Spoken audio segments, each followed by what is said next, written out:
Houston, we have a problem.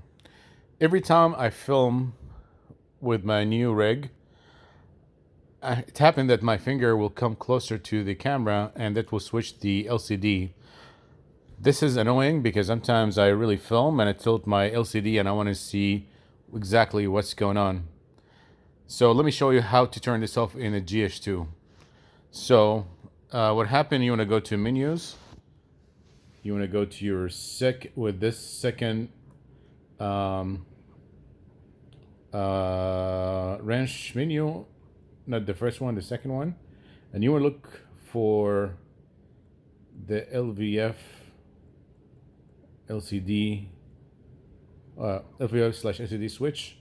You want to go there and you go to switch that off, and guess what now? So if I put my finger, it does not do that, and I can switch to manually to only LVF or only to LCD, and I can hold my camera, move around without issue.